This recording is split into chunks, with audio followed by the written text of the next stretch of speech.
za awali ni mahali ambapo amekuwa akipeleka katekesi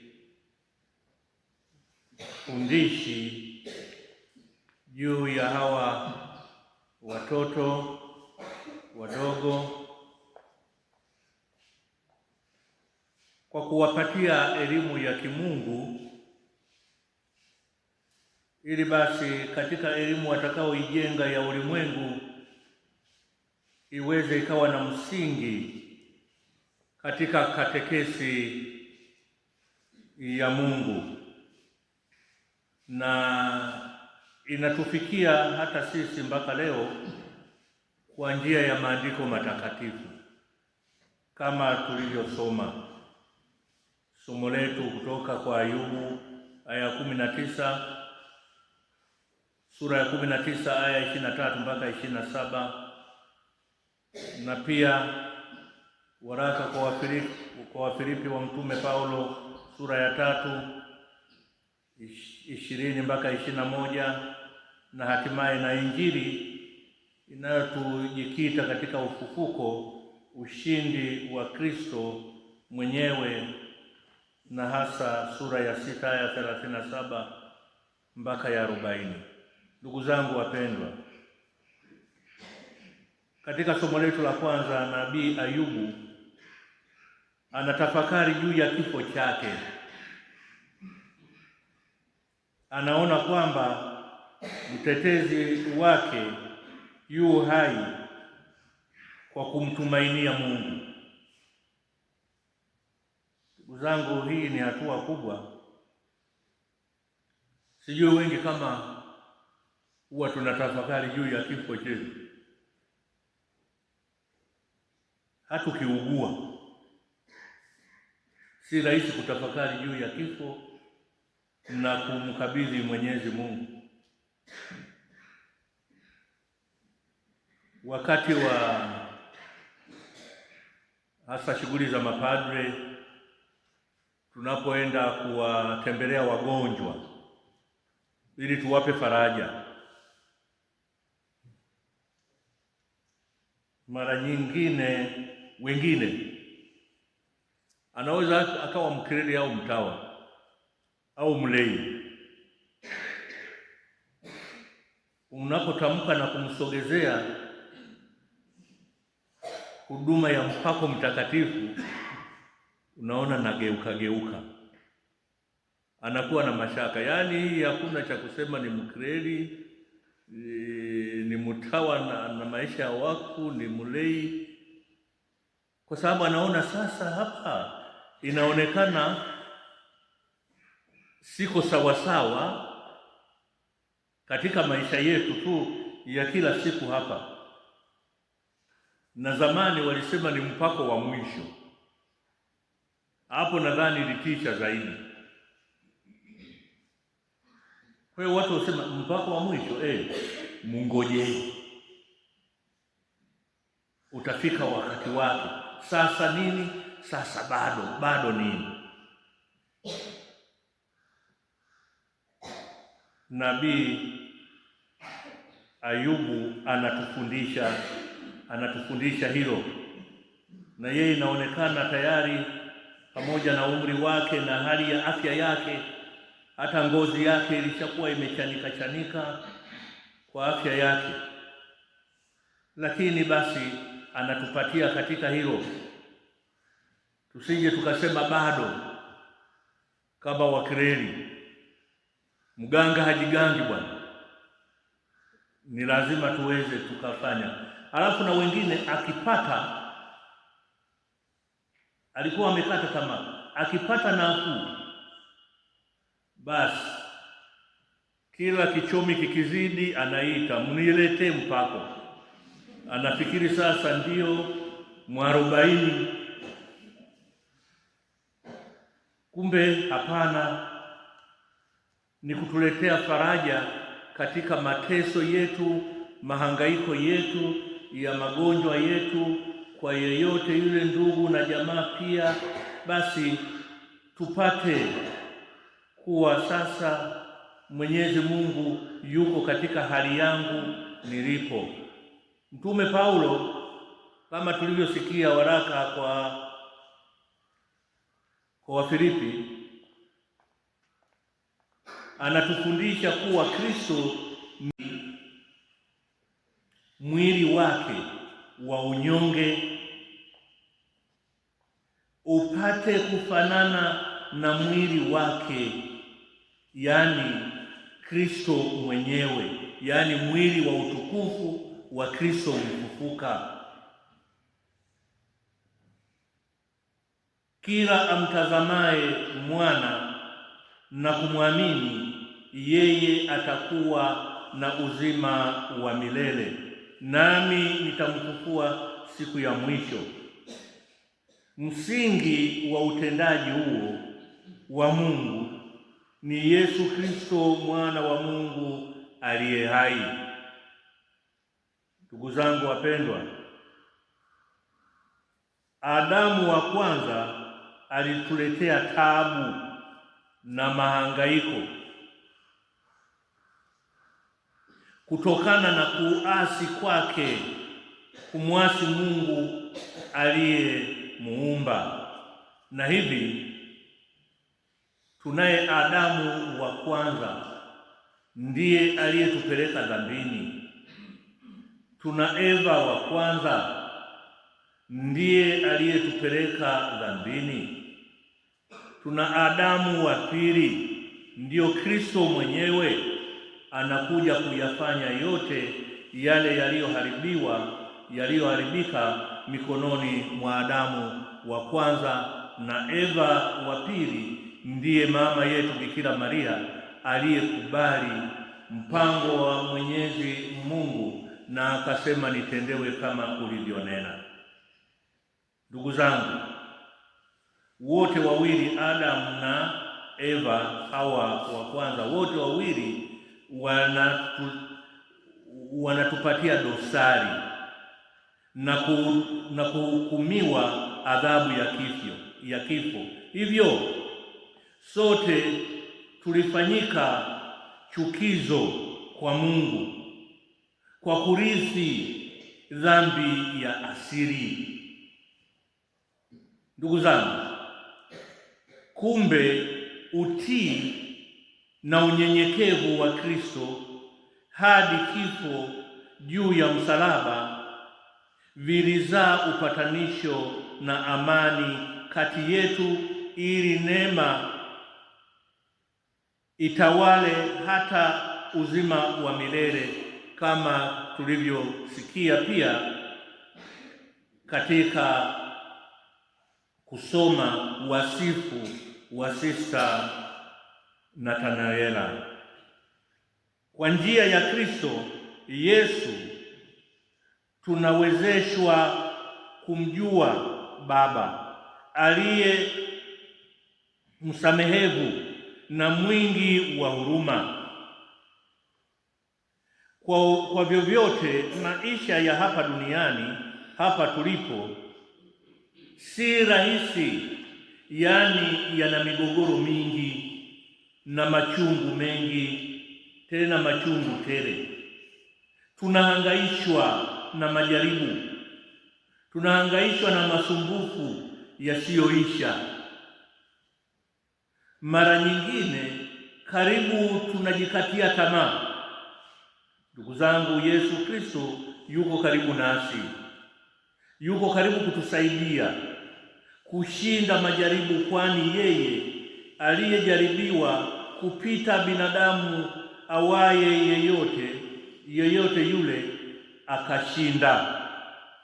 Yeye, yaani Kristo, anazielekeza shida zetu kwa undani zaidi kwake. Kristo yuko karibu nasi, yuko pamoja nasi, sio kama mtazamaji, bali ni mshiriki wa yote yanayotusibu, pamoja na mahangaiko yanayotokana na kifo cha mpendwa wetu Sista Nathanaela Mkinga OSB. Haya yote, na ndugu na jamaa wako hapa, tuko pamoja hapa. Basi uchungu wetu tunaukabidhi kwa Kristo mwenyewe kama alivyojikabidhi Sista mwenyewe Nathanaela kwa Kristo kwa njia ya wito wake katika shirika hili. Ndiyo sababu Kristo anatuambia, njooni kwangu ninyi nyote msumbukao na kuelemewa na mizigo mizito, nami nitawapumzisha. Mungu ndiye tulizo letu. Yeye ndiye ukomo na ukamilifu wa uhai wetu na matazamio na matarajio yetu. Tumwendee sasa peke yake, ndugu zangu, tujiweke mikononi mwake, tukaze uso tukamfikie Yesu Kristo mfufuka kama Sista Nathanaela alivyofanya katika safari yake hii na umri wake huu mpaka anafika miaka 50 karibu na 8 ya wito wake katika shirika. Sasa sista huyu tunamsindikiza kwa Kristo tumaini lake. Alithamini ile zawadi ya uhai wake, akaungana na Kristo mfufuka kwa njia ya imani na ubatizo, akayatolea maisha yake katika utawa wa shirika hili, akatolea maisha yake kama sadaka na sifa na utukufu wa Mungu, na kwa ajili ya kueneza habari njema kama tunavyomuona amehangaika, na hasa kwa kuanzia watoto wadogo kabisa. Mti unyoshe ungali mbichi. Ndugu zangu, imani ya kanisa lazima ianze kupandwa kwa watoto, na ndio maana tunahangaika na shirika la utoto mtakatifu. Pale ndipo pa kupanda imani ya kuwatafuta hawa wanatafuta na kuchumbiana. Hawa hawawezi kuja mashirikani, hawa hapana. Kama watafika ni wachache, late vocation, basi wataingilia dirishani, lakini hawa lazima tufuatane kabisa kuandaa toka chini huku, na hivi maandalizi hayo yatakuwa kwa mito yao yote, si utawa tu, hata ya familia. Msingi mkubwa habari ya kuanzisha shule zetu chekechea, na siku hizo ukiwaita chekechea wanakasirika, wanasema sisi ni shule ya awali, sio chekechea, sisi ni shule ya awali. Na basi tuwaheshimu kweli, hawa wako katika shule ya awali kwa sababu ni hatua kwa hatua. Ndugu zangu, malezi ya wito yanaanza huko, hata kwa wito wa upadre yanaanza huko chini. Sasa hivi mfumo wa elimu umebadilishwa, si kama mnafuatilia vizuri. Wa mwaka huu watakaofanya mtihani darasa la 7 na wengine la 6 wataanza kwenda form 1. Sasa hawa, na hasa kwa nyinyi watawa, kwa mambo ya upadre pana njia hapo ndefu kidogo, kwa sababu upadre manake kutoka miaka isiwe chini ya miaka 24 walau 25, hapo ndio wanategemea. ni sheria ya kanisa pia. Kwa hiyo ukipata miaka 23 hapo, la sivyo ni lazima kuomba Roma ili upate kibali, kwa sababu umepata under the age.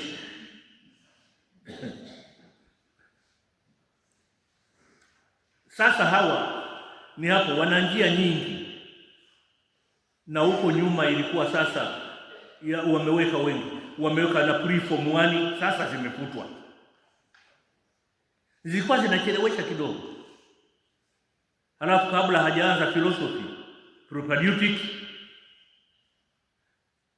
kuna kuchelewesha mpaka nafika pale tayari nilidoda. Sasa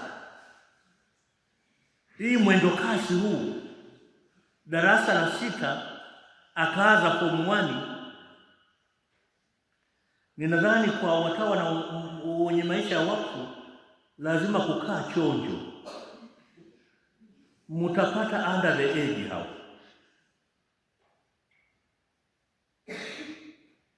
Yaani mnaweza mkakuta yuko miaka 16 tayari anatafuta kuweka nazi.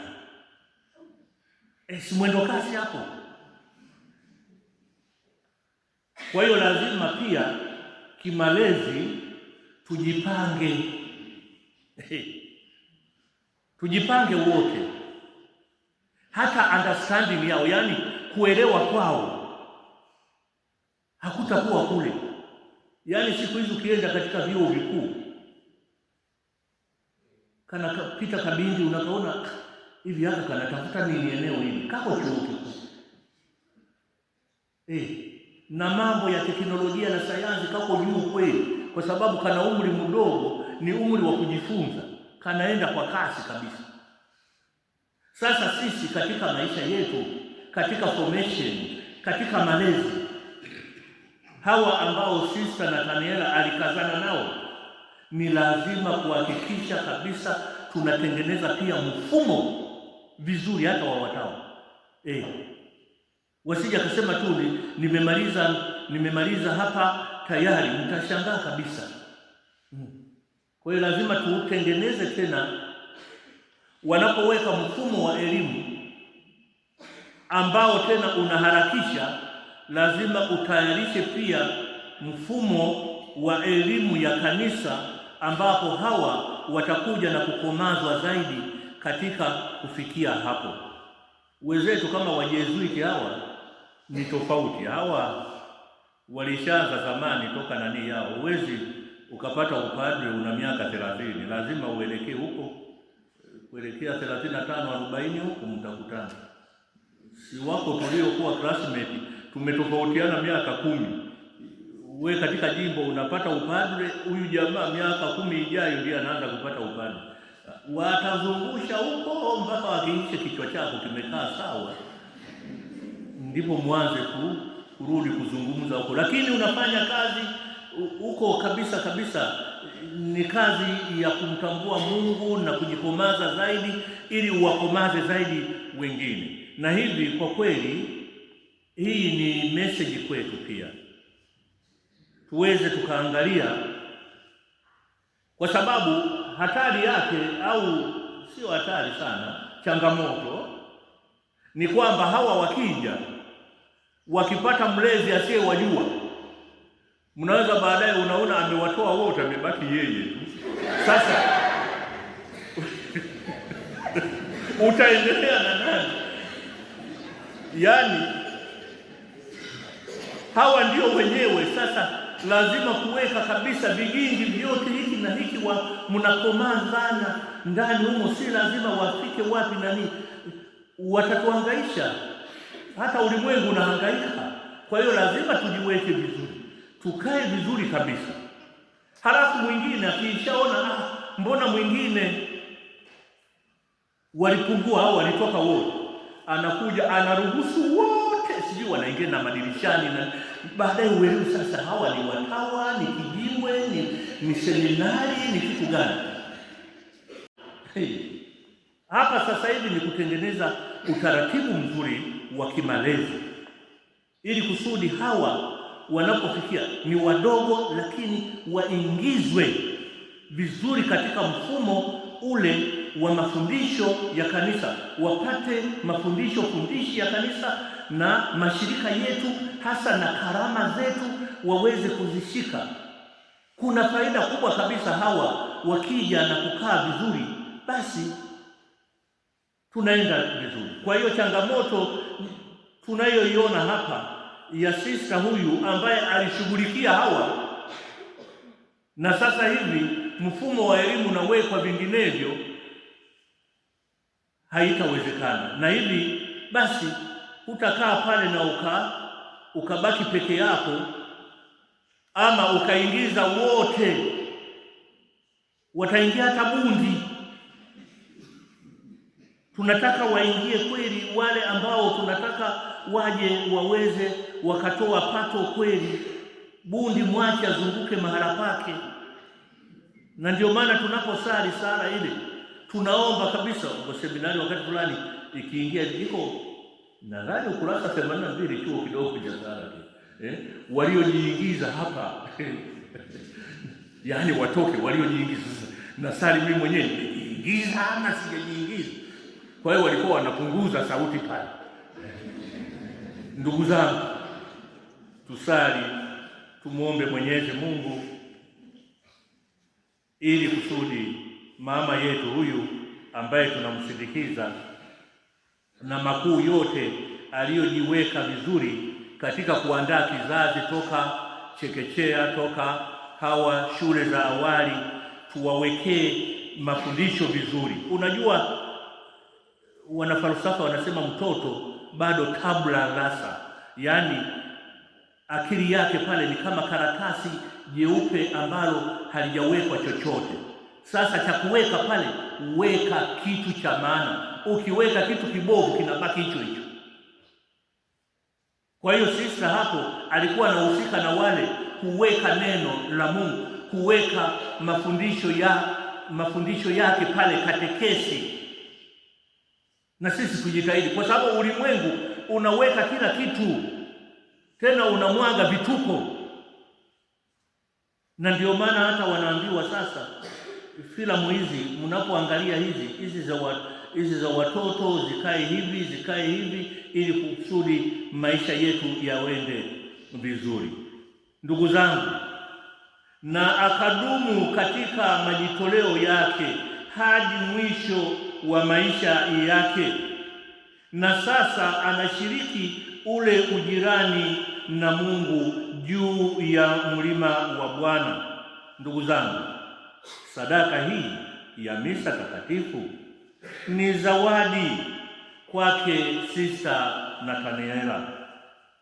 Hivi kama hajafikia ukomo aliotamani, basi Kristo amvushe kuingia huko wakao wenye haki pamoja na Mungu muumba wao na malaika zake. Tunashukuru Mungu muumba wake kwa zawadi ya sista. Tunamshukuru pia sista mwenyewe kwa kujipokea na kujitoa kwa Mungu na kwa kanisa kama mishonari wa shirika hili.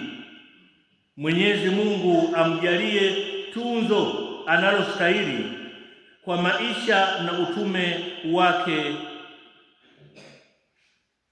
aliyodhihirisha katika kanisa. Tunatumia nafasi hii ya leo katika adhimisho la ibada hii ya leo kutoa pole kwa familia ya wanashirika masista wa Benediktini wa Mtakatifu Agnes, na pia wa hapa Chipole na sehemu zote ambazo kuna nyumba zake, huko Imiliwaha, huko Same Mpanda na mahala pengine walipo. Ndugu na jamaa, muko hapa ndugu, pole sana, na marafiki na wafiwa wote. Basi tuendelee kumkumbuka, tuendelee kumwombea huruma ya Bwana, amweke mahala pazuri mbinguni, tukikumbuka maneno ya Mtakatifu Ambrose askofu, yatupe nguvu katika kumkumbuka mpendwa wetu marehemu sista wetu tunayemkumbuka. Na Mtakatifu Ambrose anasema katika maisha yetu ya kila siku hatuna budi kuzoeana na kifo kwa mapendo ya Kristo mfufuka. Katika maisha yetu ya kila siku hatuna budi kuzoeana na kifo kwa mapendo ya Kristo mfufuka, kwa kujitenga na tamaa za mwili. Roho yetu huinuliwa juu ili tamaa za dunia zisiweze kuambatana nayo. Amina. Tumsifu Yesu Kristo.